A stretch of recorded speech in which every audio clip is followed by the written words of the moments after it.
El majestuoso cóndor andino puede recorrer más de 160 kilómetros en un solo día sin mover las alas. Estas impresionantes aves aprovechan al máximo las corrientes térmicas y de viento que se generan en las montañas para deslizarse durante horas sin necesidad de aletear.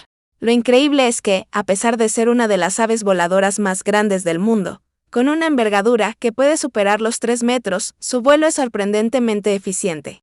Gastan muy poca energía mientras patrullan enormes extensiones de los Andes en busca de carroña. Una criatura imponente, sabia en su manera de volar y clave en el equilibrio ecológico de los ecosistemas montañosos.